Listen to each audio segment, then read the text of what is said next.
গোবিন্দ হৰি। ভগৱানৰ নাম ল'বলৈ কৈছে। ভগৱানৰ নাম ল'লে আমি মুক্তি পাম। মেইন দিহানামৰ কথা তেনেকুৱাই। ঠিক তেনেকৈ আমাৰ দিহানামৰ প্ৰকাৰ আছে।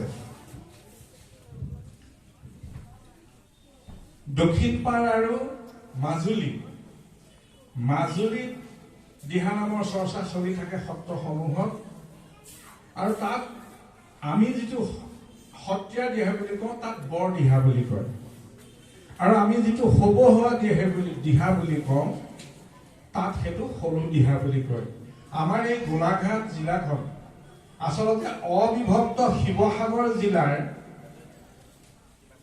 শিৱসাগৰ মহকুমা, গোলাঘাট মহকুমা আৰু যোৰহাট মহকুমা, এই তিনিটা মহকুমাতেই অৰিজিনেল দিহানামৰ প্ৰচলন। বাকী ঠাইসমূহত চলে, কিন্তু যেনেকৈ হুঁচৰি কেৱল যোৰহাট আৰু গোলাঘাট মহকুমাতহে প্ৰচলন আছিল। তাৰপিছত এতিয়া গোটেই অসমৰ শদিয়া বা ধুবুৰীলৈ সকলোৱে হুঁচৰি গায়। এতিয়া শদিয়া বা ধুবুৰীলৈ সকলোৱে দিহানাম গায়। গতিকে মই যিগৰাকী গুৰুৰ ওচৰত মই শিকিছিলো, কুৰাবাহী সত্ৰৰ তেখেত পাঠেক নাম লগোৱা গোপীৰাম দত্ত পাঠেক, আৰু তেখেতে মোক এনেকৈ শিকাইছিল যে যিটো সত্ৰীয়া দিহা, সেই সত্ৰীয়া দিহাটো ভকতসকলে সদায় শ্ৰৱণ কীৰ্তন কৰি থকা কাৰণে গাবলৈ সহজ, কিন্তু বৰসভা এটাত গৈ সেই সত্ৰীয়া দিহাটো দিলে নানা ঠাই ভকতসকলে গাবলৈ অসুবিধা হয়। সেইকাৰণে সত্ৰীয়া দিহাটো অকণমান জটিলতা আছে। ঠিক তেনেকৈ মাজুলীত বৰ দিহা বুলি কয়, সেই বৰ দিহাটোৰ এটা জটিলতা আছে। বাকী যিটো আমাৰ সবহোৱা দিহা, সেইটো আমাৰ প্ৰায় চিনাতলী বৰনামঘৰত বৰসভা হয়। প্ৰায়খিনি লোকে ইয়াৰ পৰা জানেই যে সেই বৰসভাত এই সবহোৱা দিহাৰ এটা সাংঘাতিক পৰম্পৰা আছে, আৰু মই কেইবাবাৰো তালৈ নিমন্ত্ৰিত হৈছো। আৰু মোৰ অৰিজিন ঘৰেই চিনাতলীত।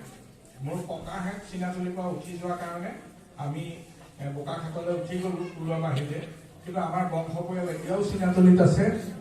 গতিকে সেই যে সবহোৱা দিহা, সেই সবহোৱা দিহা ভাগ, দিহা নামৰ যি পৰম্পৰা, সেই পৰম্পৰাখিনি এতিয়া লাহে লাহে কমি গৈছে।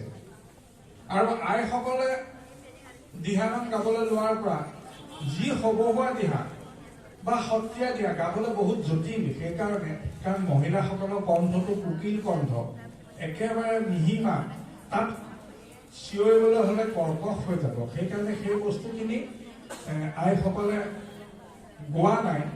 কিন্তু বাকী আৰু যি আমাৰ দিহাৰ যি প্ৰক্ৰিয়াৰ মাজত আছে সেই নামসমূহ গাইছে, আৰু এইটো পৰিবেশ্য কলা হিচাপে আমি এতিয়া গ্ৰহণ কৰিব লাগিব। কাৰণ এতিয়া নহলে আমাৰ দিহানাম জীয়াই ৰখা মানুহ নাইকিয়া হৈ গৈছে। আৰু প্ৰায় ঠাইতে দেখিছো যে দিহানাম প্ৰতিযোগিতা পাতিলে আইসকলৰ দলহে গোট খায়, পুৰুষসকলৰ দল তেনেই নাহে, নগণ্য। কেইঠাইমানত পাইছিলো আমি এবাৰ দুলীয়াজনত একেলগে জিন্তু গগৈৰ লগত আমি আছিলো, তাত কেইটামান পুৰুষৰ দল পাইছিলো। ভাল লাগিছে যে পুৰুষসকলো সেই যি পৰম্পৰাগত যি দিহা, যি পৰম্পৰা, সেইখিনি ধৰি ৰাখিবলৈ চেষ্টা কৰিছে। এইটো খুব ভাল কথা। আৰু এই আয়োজক সমিতিয়ে এইটো যে এটা সাংঘাতিক কথা, বেলেগ কিবা অনুষ্ঠান এটা নাপাতি এই প্ৰতিযোগিতাখন পাতিলে তাৰ বাবে আয়োজক সমিতিৰ আন্তৰিক ধন্যবাদ জ্ঞাপন কৰিছো।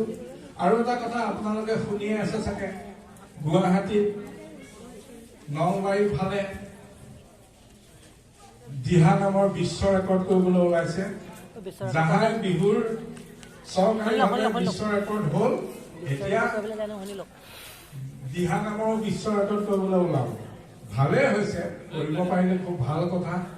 আমাৰ এইবিলাক সম্পত্তি এটা গিনিছ ৱৰ্ল্ড ৰেকৰ্ডত যদি নাম হয়, বিশ্ব ৰেকৰ্ড কৰিব নে গিনিছ ৱৰ্ল্ড ৰেকৰ্ড কৰিব সেইটো কিন্তু নাজানো। বিশ্ব ৰেকৰ্ড কৰিব বুলিহে কৈছে। গিনিছ ৱৰ্ল্ড ৰেকৰ্ডটোহে আচল, বিশ্ব ৰেকৰ্ড হৈয়ে থাকে, কিন্তু গিনিছ ৱৰ্ল্ড ৰেকৰ্ড কৰিব পাৰিলে সেইটো এটা বৰ ডাঙৰ কথা হয়। কিন্তু আচৰিত কথা যে নামাকৰণ কৰিছে যে দিহানামৰ বিশ্ব ৰেকৰ্ড কৰিব, কিন্তু যিভাগ নাম তেখেতসকলে নিৰ্বাচিত কৰিলে সেইটোত কিন্তু মোৰ দ্বিমত আছে, মই কেতিয়াও একমত হ'ব নোৱাৰো, যিহেতু সেইটো গোসাঁই নাম।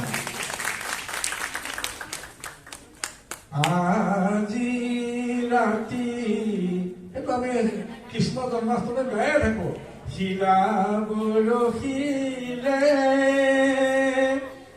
এনো শুনি প্ৰজাৰে মা পালি পহৰীয়াই সবে নিদ্ৰা গলে উপজিলে জগন্নাথ। সুৰটো কিবা বেলেগ কৈছে, বেলেগ কথা, লিৰিক্সটো কথা কৈছো, কথা শিকা কৈছো। সেইটো দিহানাম হ'ল নে? সেইটো নামাকৰণতে আছে জন্মাষ্টমী নাম। যেনেকে আমি বিশ্বকৰ্মা পূজাত বিশ্বকৰ্মাক লৈ গালো, লক্ষী পূজাত লক্ষীক লৈ গালো, গতিকে সেইটো নাম হয়, নাম নহয় বুলি নকওঁ। কিন্তু দিহানাম বুলি যদি কোৱা যায়, আৰু বহুত দিহানাম আছে। ভগৱানৰ নাম কৃষ্ণৰ লৈ পেলাই বৃন্দাবনীয় নাম এটাকে যদি ললেহেঁতেন তেতিয়াও কোনো ক'বলগীয়া নাথাকে। গতিকে এইটো নাজানো কেনেকুৱা ধৰণে যিকেইজনে এই দিহানামৰ আগভাগ লৈছে মই চিনিও নাপাওঁ। মই গাঁও তেখেতসকলক মই দিহানাম আগে মুখখন মেলাও শুনা নাই। গতিকে কি দিহানামৰ বিশ্ব ৰেকৰ্ড হ'ব হওক, আমাৰ ফালৰ পৰা শুভেচ্ছা আছে। কিন্তু এই যে বিপথে পৰিচালিত কৰিছে অসমৰ বিভিন্ন মহিলা সংগঠনবিলাকৰ মহিলা দলবিলাকক যে বিপথে পৰিচালিত কৰিছে, সেইটো কিন্তু বৰ দুখৰ বিষয় হৈছে। মই এই সুযোগতে অসমৰ